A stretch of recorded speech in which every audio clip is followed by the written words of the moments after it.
اعوذ باللہ السمیع العلیم من العظیم الحفیظ بوجہ الکریم وسلطانہ القدیم من الرجس الخبیث المخبث الشیطان اللعین الرجیم وقبیلہ ونفخہ ونفثہ وہمزہ۔ بسم اللہ الرحمن الرحیم۔ تمام نبیوں کے سردار حضرت محمد صلی اللہ علیہ وآلہ وسلم اور تمام مذاہب کے سردار دین اسلام کے پیروکاروں، السلام علیکم ورحمۃ اللہ وبرکاتہ۔ اولیاء کرام کا تذکرہ جو ہے ریڈیو کے اوپر مسلسل شروع ہے، اور وہ ریڈیو کے پروگرام جو ہے وہ اپنے یوٹیوب کے ناظرین کے لیے بھی ریکارڈ جو ہے وہ کر کے دیے جاتے ہیں۔ آج دوسری کڑی، دوسرا سلسلہ۔ آج جس ہستی کا ذکر کر رہے ہیں ان کا نام حبیب بن محمد، لیکن مشہور ہوئے وہ حبیب عجمی کے نام سے۔ ان کو حبیب فارسی بھی کہتے ہیں، حبیب بصری بھی کہتے ہیں، اور حبیب عجمی بھی کہتے ہیں۔ ولادت ان کی فارس، جسے اب ایران کے نام سے یاد کیا جاتا ہے، تب یہ ذرا بڑا ہوتا تھا پہلے، اور پھر سکونت بعد میں ان کی بصرہ کے اندر رہی۔ روزہ بھی ان کا بصرہ کے اندر ہے، اور بصرہ جو ہے وہ اب عراق کا شہر ہے۔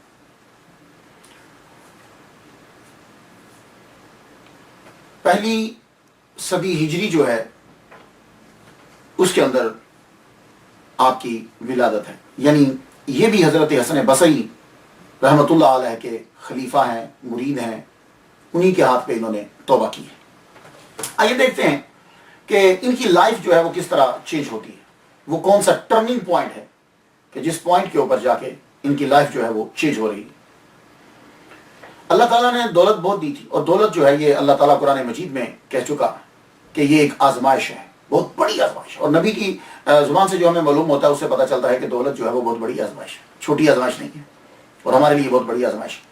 لیکن اگر خیر و عافیت ہو اور اللہ کی معیت ہو تو پھر دولت جو ہے اس سے آدمی نیکیاں کما سکتا ہے۔ حبیب بن محمد المعروف عجمی، ان کو اللہ تعالیٰ نے دولت دی، تو اب دولت جب دی تو انہوں نے اس کا استعمال کیا گیا کہ وہ دولت یہ اپنے علاقے کے لوگوں کو قرضہ دیتے تھے، کہ جو لوگ بیچارے مصیبت زدہ ہوتے وہ ان سے آگے قرضہ لیتے، اور پھر یہ اس کے اوپر سود لیتے، سود در سود پھر چلتا۔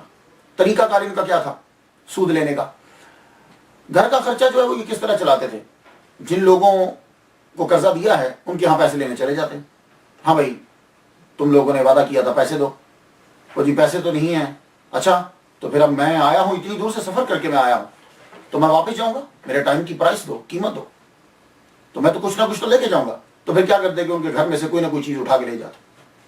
تو گھر کی جو گروسری تھی، جو دن کا خرچہ ہوتا تھا گھر کا، یعنی جیسے لکڑیاں ہیں، ویجیٹیبل سبزی ہے، یا گوشت ہے، یا گھی ہے، اس طرح کی چیزیں وہ ایسے ہی پورا کرتے تھے۔ صبح نکل جاتے تو لوگوں کے گھروں سے جس کے گھر سے قرضہ لینا تھا وہاں جاتے اور وہ چیزیں اٹھا کے پھر لے آتے۔ اب یہ سود جو ہے بہت بری چیز ہے۔ ایک دن کیا ہوا کہ کسی گھر میں تقاضا کرنے کے لیے گئے، تو اس نے کہا کہ میرا خاوند، گھر میں بیوی تھی، کہنے لگی کہ خاوند میرا گھر میں نہیں، شوہر گھر میں نہیں ہے۔ تو کہا گھر میں نہیں ہے تو پھر یوں کرو کہ میں اب خالی تو جا نہیں سکتا، میں اتنی دور سے آیا ہوں، مجھے پیسے دو۔ اس نے کہا کہ گھر میں گوشت تھا وہ تو ختم ہو گیا، ہاں وہ جو ہم نے بھیڑ ذبح کی تھی نا اس کا سر پڑا ہوا ہے، تم وہ سر لے جاؤ۔ آپ نے وہ سری لی، خالی نہیں مڑتے تھے، سری لے کے پہنچے۔ اور اسی طرح دوسرے گھروں میں کسی گھر سے لکڑیاں لی، کسی گھر سے کچھ لیا، گھر جا کے اپنی بیوی کو دے دیا اور کہا کہ اسے پکاؤ۔ آپ کی بیوی جو ہے وہ اس کو پکانے لگی۔ اب جب وہ سالن پک چکا، کھانے کے لیے تیار ہوئے، ایک دم سے سائل نے آواز دے دی دروازے پہ کہ مجھے کچھ کھانے کو دے دو۔ یہ جب آواز دی تو آپ اٹھ کے دروازے پہ چلے گئے، کیونکہ وہ سائل کھڑا رہتا جب تک یہ جا کے جواب نہ دیتے۔ جا کے کہنے لگے ہمارے گھر کچھ نہیں ہے، ہمارے گھر کچھ نہیں ہے، جو ہے وہ تمہیں دوں گا تو تو امیر نہیں ہو سکتا، میں دے دوں گا تو میں مفلس ہو جاؤں گا۔ اور وہ جو سالن پکا ہوا تھا وہ اس بندے کو نہیں دیا۔ واپس جا کے جب کھانے کے لیے بیٹھے تو بیوی سے بولتے ہیں کہ جاؤ وہ سالن لے کر آؤ، میں کھانا کھاؤں۔ وہ جو ہی اس نے ہنڈیا کا ڈھکنا اٹھایا تو دیکھا کہ ہنڈیا پوری خون سے بھری پڑی تھی، گوشت نہیں تھا، خون تھا اس کے اندر۔ بلا کے کہنے لگی راؤ دیکھو یہ تمہاری نحوست جو ہے، یہ تمہارے سود کی نحوست کھانے کے اوپر پڑ گئی، یہ دیکھو سارا کھانا خون بن گیا۔ یہ تھا پہلا ٹرننگ پوائنٹ کہ جب بیوی نے یہ کہا کہ تمہاری نحوست جو ہے وہ کھانے کے اوپر پڑ گئی۔ اب اس کے بعد یہ ایک پہلا ٹرننگ پوائنٹ ہے، تو آپ نے یہ کہا کہ اب سوچنے لگے. اور کسی وقت کوئی ایسا جملہ ہوتا ہے وہ بار بار سنتا رہتا ہے, لیکن کوئی وقت ایسا خاص آتا ہے کہ وہی جملہ اس کو کلک کر جاتا ہے. اسی لیے اسلام کے اندر یہ کہا گیا ہے کہ خوبی یہ ہے کنتم خیر امۃ اخرجت للناس تأمرون بالمعروف وتنہون عن المنکر. یہ عادت رہنی چاہیے ہماری کہ ہم نیکی کے بارے میں بولتے رہیں, سمجھاتے رہیں, بار بار کہتے رہیں, اگلا مانے یا نہ مانے. کیوں؟ کوئی ایسا وقت آئے گا کہ جس وقت وہی جملہ سیم جو آپ پہلے سنتے رہے اور اس نے اثر نہیں کیا, ہو سکتا ہے کہ وہ کسی جگہ پہ جا کے وہ اثر کر گیا, لیکن ہلکا اثر کیا. اب یہ پھر جا رہے ہیں, یہ جب رستے میں جا رہے ہیں تو انہوں نے کہا بھائی آج کے بعد نا میں کسی سے سود نہیں لوں گا. یہ انہوں نے دماغ کے اندر سوچ لیا کہ اس کی نحوست بہت ہوگی, میں سود نہیں لوں گا, لیکن اصل رقم تو لے لوں, وہ تو میں نے ان کو دی ہے, میں سود نہیں لیتا, اصل رقم لے لیتا. اب چلے کہ لوگوں کو یہ بتانے کے لیے کہ مجھے اصل رقم دے دو تو میں باقی سود تم سے نہیں لیتا, یہ اب جو مجھے دے گا میں اسے اصل رقم لے لوں گا. جا رہے تھے کہ رستے میں لڑکے کھیل رہے ہیں, گلی میں لڑکے کھیل رہے ہیں, ایک گروپ تھا ان کا. جو ہی لڑکوں کی نظر پڑی حبیب بن محمد المعروف العجمی پر نظر پڑی تو لڑکے آپس میں کہنے لگے ہٹ جاؤ, حبیب سود خور آ رہا ہے. اگر اس کے پاؤں کی گرد تمہارے اوپر پڑ گئی تو نحوست پڑ جائے گی تم پر. یہ تھا دوسرا جملہ کہ جو اندر ہی بیٹھ گیا. پہلا جملہ اور یہ دوسرا جملہ. جب لڑکوں نے یہ کہا تو اسی وقت آپ بجائے اس کے کہ وہ جن لوگوں سے پیسے لینے کے لیے جا رہے تھے ان کے گھروں میں جاتے, سیدھا حضرت حسن بصری رحمت اللہ علیہ کے گھر چلے گئے. ان کے جہاں وہ بیٹھتے تھے وہاں چلے گئے, تقاضا نہیں کیا, وہاں چلے گئے. وہاں بیٹھے, ان سے جا کے توبہ کی درخواست کی کہ میری توبہ رب سے کروائیے, میں توبہ کرنا چاہتا ہوں اور آپ کے ہاتھ بیعت کرنا چاہتا ہوں. حضرت حسن بصری رحمت اللہ علیہ کی بیعت انہوں نے کی, اللہ کی بارگاہ میں توبہ کی. حضرت حسن بصری کی بیٹھ کر تبلیغ سنتے رہے اور جب محفل سے اٹھے تو انہوں نے پوری مکمل توبہ کر لی اور رب تعالیٰ سے عرض کی کہ اللہ سود تو پہلے ہی میں کہہ چکا تھا کہ نہیں لوں گا, اب میں لوگوں سے اصل رقم بھی نہیں لیتا, میں تیرے نام پر سب کو معاف کرتا ہوں. اور اب میں جا رہا ہوں اعلان کرنے کے لیے کہ جس کے میں نے پیسے دینے ہیں وہ مجھ سے میں اس سے تقاضا ہی نہیں کروں گا, اور اپنی جو چیزیں رکھی ہیں مجھ سے واپس لے جاؤ. توبہ کر کے جب واپس آ رہے تھے لڑکے رستے میں وہی کھڑے, لیکن اب جملہ بدل گیا. وہ لڑکے کہنے لگے ٹھہر جاؤ, رک جاؤ, ساکت ہو جاؤ, اپنے پاؤں مت ہلانا. ایسا نہ ہو کہ تمہاری گرد جو ہے پاؤں سے اٹھنے والی وہ حبیب پہ پڑ جائے اور تمہارا نام گناہ گاروں میں لکھ دیا جائے. اللہ اکبر جل شان. تو حضرت حبیب العجمی کہنے لگے یا اللہ اتنی تھوڑے سے وقت میں تو نے لوگوں تک میری بات پہنچا دی اور لوگوں سے میری عزت کروا دی مالک. اللہ اکبر جل شانہ. یہ ایک ٹرننگ پوائنٹ تھا آپ کا کہ آپ نے سود خوری سے توبہ کی اور اصل رقم بھی آپ نے اعلان کر دیا کہ آؤ جن لوگوں نے میرے پاس گروی رکھی ہوئی ہیں چیزیں یا جن لوگوں نے عبارات لکھوائی ہوئی ہیں وہ سب کی سب لے جاؤ, آج کے بعد میں کسی بندے سے کوئی پیسہ نہیں مانگوں گا. یہاں میں رکتے ہوئے ایک جملہ عرض کرتا جاؤں. سود کے اوپر گفتگو بڑی طویل ہے. میں یہاں امریکہ میں رہتا ہوں, 12 سال مجھے ہو گئے. یہاں کے مسائل, پاکستان کے مسائل اور اسلامی ملک کے مسائل یہ ٹوٹلی سود کے بارے میں ڈیفرنٹ ہے. اس کے اوپر آپ ڈیٹیل سے پڑھنا چاہیں تو بہار شریعت آپ پڑھیے, اور میرے استادوں کی کتاب علامہ غلام رسول صاحب سیدی شیخ الحدیث جامع نمیہ کراچی جنہوں نے تبیان القرآن بھی لکھی ہے, یہ میرے استاد محترم, بہت زبردست کتاب ہے, اسے آپ پڑھیے. جو انہوں نے کتاب لکھی ہے شرح مسلم جو لکھی ہے پڑھنے کے قابل ہے. میرے والد صاحب کے بھی وہ استاد ہیں, میرے والد گرامی سید طالب حسین شاہ رحمۃ اللہ علیہ, وہ بھی ان کے شاگرد ہیں, ان سے کچھ اسباق لیے ہیں انہوں نے. تو ہمیں بھی جب وہ جامع نمیہ لاہور میں پڑھاتے تھے تو مجھے بھی زانو تلمس طے کرنے کی اور ان کی خدمت کرنے کی مجھے ابھی تک یاد ہے کہ شیخ الحدیث و تفسیر علامہ غلام رسول سعیدی صاحب نے مدث اللہ علی, انہوں نے میرے والد صاحب کا ایک دن میں بیٹھ کر نفل پڑھ رہا تھا تو میرے والد صاحب سے کہنے لگے کہ اس کو کہا کرو کہ کھڑے ہو کے نفل پڑھا کر. کیوں؟ اس لیے کہ نفل جو ہے وہ اگر تندرست آدمی بیٹھ کر پڑھتا ہے تو اس کو ثواب ادا ہوتا ہے. یہ ابھی تک مجھے یاد ہے اور میں سن رہا ہوں. اللہ اکبر جل شانہ. یہ بھی بڑی سعادت ہوتی ہے. انہوں نے شرح مسلم کے اندر سود کے اوپر بڑی گفتگو کی ہے, تو آپ اسے ضرور پڑھیے گا. سود کے بارے میں ایک روایت ہے, وہ آپ نے نقل کی اور بتائی ہے. میرے سامنے یہ کتاب ہے, میرے پاس ہے یہ کتاب جو ہے علامہ قمر الزمان اعظمی صاحب انگلینڈ میں ہوتے ہیں، بہت مشہور اسکالر ہیں، یہاں میری مسجد میں بھی آئے ہیں، تقریر ان کی میں نے سنی ہے، بہت زبردست اسکالر ہیں، ان کی تقاریر کو جمع کیا خطبات مفکر اسلام حصہ دوئم ہے، محمد ساجد حسین قادری صاحب نے، عالمی تحریک سنی دعوت اسلامی حلقہ آندھرا پردیش حیدرآباد، اچھا تو انہوں نے یہ چھاپی، اس کے اندر ایک گفتگو ہے، تقریر نمبر ان کی 18 ہے، حضور مفتی اعظم ہند رحمۃ اللہ علیہ، یہ عنوان ہے۔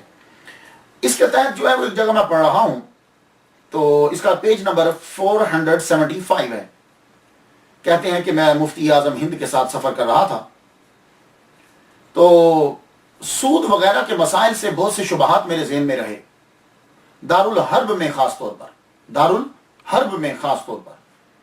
پر میں نے اپنی یہ جو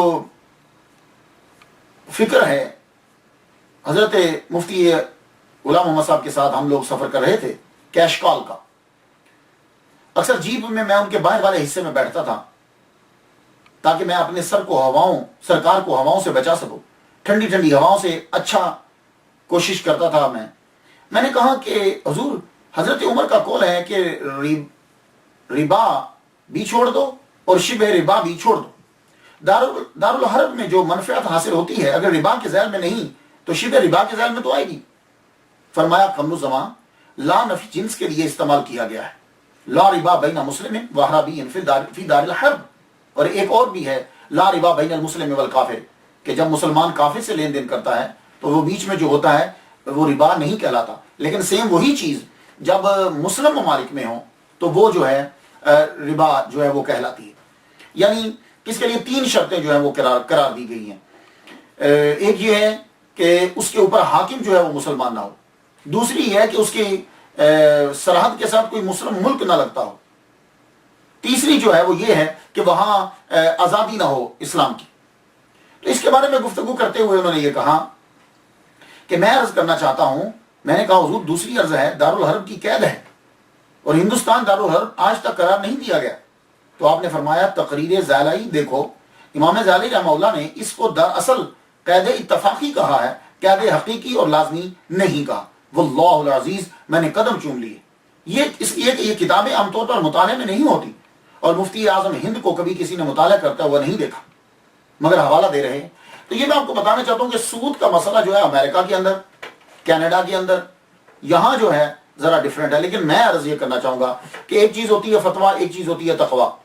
تو فتویٰ تو یہی ہے کہ جو علماء سے آپ سنتے رہتے ہیں کہ امریکہ کے اندر اور کینیڈا کے اندر، لیکن تقویٰ جو ہے وہ یہی ہے کہ اگر آپ لوگ بچ سکتے ہو تو پھر آپ لوگوں کو ان ممالک کے اندر بھی اس چیز سے جو ہے وہ بچنا ہی چاہیے۔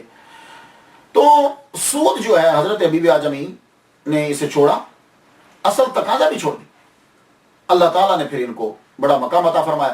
انہوں نے اب کیا کیا کہ ساری چیزیں چھوڑ دی، سب چیزیں چھوڑ دی، ایون کہ یہ اپنی قمیص بھی جو ہے وہ اتار کر سائل کو دے دی، اور ایک اور سائل آ گیا، اس نے حضرت حبیب اعظمی سے پھر سوال کیا تو آپ نے اپنے بیوی کی جو بڑی چادر تھی وہ چادر بھی اٹھا کے اس کو دے دی، دریائے فرات کے کنارے پہ جا کے ایک عبادت خانہ بنا لیا، وہیں دونوں رہنے لگے، میاں بیوی عبادت خانہ بنا۔ فرات کا دریائے فرات جو ہے مختلف لینگویج میں اس کے مختلف پروننسیشن ہے، لیکن یہ ہے بڑا ہسٹوریکل دریا، یہ دریائے فرات جو ہے عراق کے اندر، بصرہ، یہ سب جگہوں سے یہ نکلتا ہے، کبھی اس پہ ڈسکس کریں گے۔ دریائے فرات کے کنارے کے اوپر آپ نے عبادت خانہ بنا لیا، آپ عبادت کرتے وہاں، اللہ اکبر جل شانہ، رات بھر عبادت میں لگے رہتے، دن کو کچھ وقت نکال کے حضرت حسن بصری رحمۃ اللہ علیہ کے محفل میں جا کے بیٹھتے اور دین کا علم جو ہے وہ سیکھتے رہتے۔ کچھ عرصہ گزرا، پھر بیوی نے تقاضا کرنا شروع کر دیا کہ کچھ تو لایا کرو، جا کے گھر میں پکائیں، کیا کھائیں؟ آپ نے فرمایا اچھا چلتا ہوں، کہیں مزدوری کرتا ہوں میں۔ حبیب اعظمی رحمۃ اللہ علیہ جو ہے چلے، 1-2 جگہ نوکری مانگی، کسی نے نہیں دی، حالت دیکھ کے انہوں نے کہا کیا کام کرے گا، جاؤ کام کرو جا کے۔ تو 1-2 جگہ نوکری مانگتے، نہ ملتی تو آگے دور جا کے دریا کے کنارے کے پاس جا کے نوافل پڑھنا شروع کر دیتے، شام سورج ڈوبنے تک پڑھتے رہتے، مصلح کندھے پہ رکھتے، گھر واپس آ جاتے۔ بیوی پوچھتی گئے تھے، ہاں گیا تھا، اب اس کا وہ پھر تقاضا کرے گی، اسے کہہ دیتے ہاں گیا تھا میں، وہ سمجھتی نوکری کرنے گئے تھے، دوسرے دن پھر گئے، پھر اسی طرح مانگی، نہیں ملی نوکری، آپ نوافل پڑھتے رہے۔ بیوی نے پوچھا کچھ نوکری ملی؟ اب اسے بتا دیا ہاں ایک بہت بڑے مالک ہیں، اب وہ سمجھ رہی ہے شاید کوئی فیکٹری کا مالک ہے، بڑے مالک کے ہاں نوکری کر لی، انہوں نے سمجھا ٹھیک ہے کبھی نہ کبھی تو پیسے ملیں گے، اب آپ عبادت کرنا شروع ہو گئے۔ نوافل پڑھتے رہتے, عبادت کرتے رہتے. تقاضا بڑھ گیا ایک دن کہ اپنے مالک سے جا کے کہو کہ تھوڑا سا کھانے کو دے دو, لکڑیاں بھی نہیں ہیں, سالن پکانے کو کچھ نہیں ہے, روٹی نہیں ہے, کیا پکاؤں, کچھ تو تقاضا کرو مالک سے. اب کوئی کسی فیکٹری میں نوکری ہوتی, کسی کارخانے میں, تو تقاضا کرتے. چلے گئے, نوافل شروع کر دیے. واپس جب آئے تو دیکھتے ہیں کہ بیوی انڈیا بھی پک رہی ہے, روٹیاں بھی پک رہی ہیں, اللہ اکبر, اور کھانے کی خوشبو آ رہی بڑی زبردست. اندر پہنچے تو پوچھے یہ سارا سامان کہاں سے آ گیا؟ او ہو, آپ کو نہیں معلوم, آپ جس کے ہاں نوکری کرتے ہو وہاں کا ملازم آیا تھا, وہ یہ ساری چیزیں لے گیا اور جاتے ہوئے کہہ گیا کہ جب تمہارے خامد آئیں تو ان سے کہہ دینا کہ تم اپنی ملازمت تمہاری پکی, تم اپنا کام ٹھیک طریقے سے کرتے رہو, یہ تمہارے گھر کا خرچہ جو ہے وہ پورا ہوتا رہے گا. اللہ اکبر جل شانہ. اور اس بات کو تو حضرت حبیب اعظمی سمجھتے تھے کہ میں کہاں نوکری کرتا ہوں. پھر خدا کی بارگاہ میں اتنے گڑ گڑائے, کہنے لگے مالک تو نے میری لاج رکھ لی, چند دن کی عبادت کا صلہ.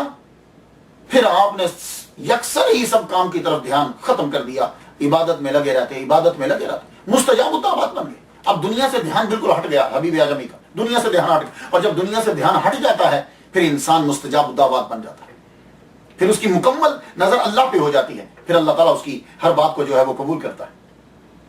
اسی لیے ایک عورت آتی ہے آپ کے پاس اور آ کے کہتی ہے میرا بچہ گم ہو گیا, دعا کرو. تو عورتیں آپ کو بتایا, اور خاص کر کے ماں جو ہوتی ہے, جب ایک دفعہ دروازے پہ آ جاتی ہے تو بس رونے لگ گئی, میرا بچہ دعا کرو, میرا بچہ مل جائے. آپ نے فرمایا تیرے پاس کتنے پیسے ہیں؟ کہنے لگی 2 درہم. کہا ادھر لاؤ. 2 درہم لیے, کہا جاؤ, آدمی بیٹھا ہو تو جاؤ اس کو خیرات کر دو, اللہ کے نام پہ 2 درہم دے دو. وہ 2 درہم دے دیے, فرمان لگے جاؤ گھر جاؤ, تمہارا بچہ آ گیا ہے. وہ عورت گھر پہنچی, دیکھی بچہ آگے کھڑا ہے. کہا میرے بیٹے تو کیسے آیا, کہاں سے آیا؟ کہا ماں میں کرمان پہنچ گیا تھا, یہ ایران کے اندر ہے, ابھی بھی ہے, میں وہاں پہنچ گیا تھا, میں آیا ہوں, رستے میں بازار میں تھا, ایک دم سے ہوا چلی اور آواز آئی کہ اس کو اٹھا کے بصرہ پہنچا دو. بس یہ آواز کا آنا تھا کہ پتہ نہیں کیسے وہ ہوا نے مجھے اٹھایا اور وہ پہنچا. تو ہوا میں اکثر آپ نے سنا ہوگا یہ ہوا کے اندر کچھ چیزیں ہوتی ہیں, جنات وغیرہ, یہ جب ہوا چلتی ہے تو ایک دم سے شاید کسی نے اٹھا دیا ہوگا اور اٹھا کے وہاں بالکل گھر تک پہنچا دیا. تو یہ کوئی مشکل نہیں ہے. آپ نے قرآن مجید تو پڑھا ہوگا, حضرت سلیمان علیہ السلام نے جب کہا کہ کون لائے گا تخت کو, تو قال الذی عنده علم من الکتاب انا آتیک بہ قبل ان یرتد الیک طرفک, ٹوئنکلنگ ود ون این آئی, آنکھ جھپکنے سے پہلے. تو آنکھ جھپکنے سے پہلے اتنا بھاری تخت اٹھا کے لایا جا سکتا ہے. تو اللہ تعالیٰ کے بندے ہیں, اللہ اکبر. تو ان کو حبیب جو ہیں یہ تو پہلے ہی اجمی ہیں. بھائی عربیوں نے دنیا کو 2 حصوں میں تقسیم کر دیے, ایک عرب ایک عجم. تو جو عربی نہیں بولتا وہ اجمی ہے. تو بھائی جب وہ ہیں ہی اجمی تو نام کے ساتھ اجمی کیوں لگ گیا؟ سوال تو ہے نا, کہ جب ہیں ہی اجمی تو پھر نام کے ساتھ اجمی کیوں لگ گیا؟ اب ایک آدمی کا نام لیا جائے, عبداللہ ساتھ لے کے جائے انسان, تو انسان تو ہے وہ, اب یہ بتلانا کہ انسان ہے, یہ نام جو چیز ہے. تو اصل وجہ یہ ہے کہ آپ جب پروناؤنس کرتے تھے تو آپ سے عربک لیٹر جو تھے وہ صحیح مخارج کے ساتھ پروناؤنس نہیں ہوتے تھے, تلفظ نہیں کر پاتے. جیسے الحمدو کو الحمدو پڑھ جاتے تھے. تو اللہ تعالیٰ تو نیت دیکھتا ہے نا. اب جو گونگا ہے وہ تو نہ ہا پڑھتا ہے نہ ہا پڑھتا ہے, یہ تو چلو ہا پڑھتے تھے نا, تو گونگا تو ہا بھی نہیں پڑھ سکتا, ہا بھی نہیں پڑھ سکتا, لیکن اللہ تعالیٰ نیت دیکھتا ہے.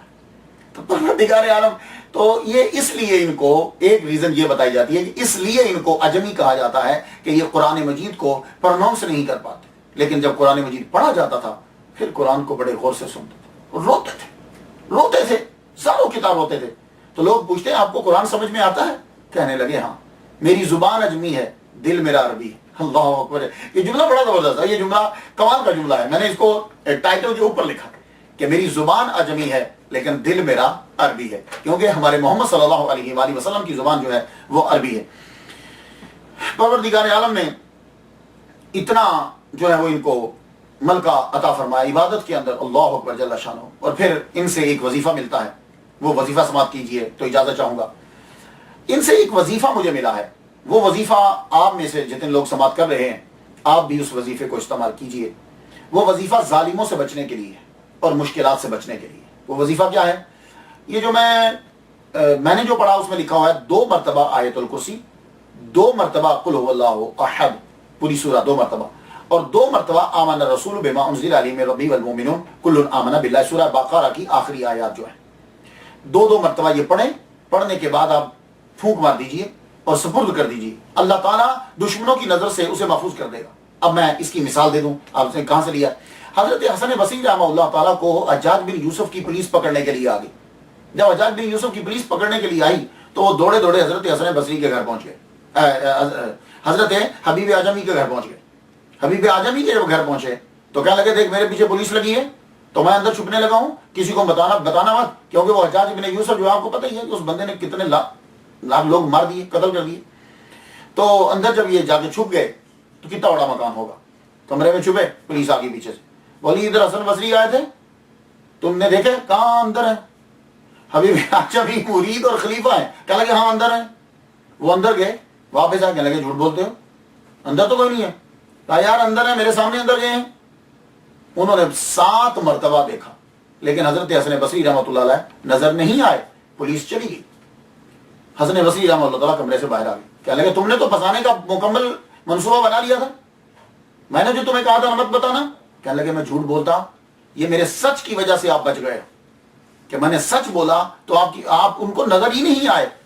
کہنے لگے تو تم نے کیا پڑھا، کیا کیا؟ کہا آپ جو ہی اندر داخل ہوئے میں نے 2 مرتبہ آیت الکرسی، 2 مرتبہ قل هو اللہ احد اور 2 مرتبہ آمن الرسول پڑھنے کے بعد جو ہے فوراً میں نے کہا یا اللہ میں تیرے سپرد کرتا ہوں، حسن بصری کو بچا لے۔ تو مجھے یوں لگتا ہے ویسے زیادہ تر تعداد بزرگوں کی یا ہمارے عملیات کے اندر 3 ہوتی ہے، یعنی طاق ہوتی ہے، تو یہ 2 ایسا لگتا ہے کہ جیسے وہ پولیس اتنے میں آ گئی ہوگی، آپ 3 دفعہ پڑھنا چاہتے ہوں گے، لیکن خیر تذکرہ اولیاء کے اندر ایسا ہی ہے، لیکن آپ اگر چاہیں تو 2 بھی پڑھیے تو 3 بھی جو ہے وہ آپ 3 کیونکہ کل شریف 3 دفعہ پڑھی جائے تو اس کا 1 قرآن کا ثواب ملتا ہے۔ تو خواتین و حضرات، یہ عظیم ہستی کہ جن کو حضرت حبیب اعجمی کے نام سے اور حبیب فارسی کے نام سے جانا جاتا ہے، یہ ان کا بصرہ کے اندر جو ہے وہ مزار مبارک ہے، لوگ جو ہیں وہ زیارت کرتے ہیں۔ اللہ تعالی ہمیں بھی ان سے حصہ جو ہے وہ فیض کا عطا فرمائے۔ وآخر دعوانا ان الحمد للہ رب العالمین۔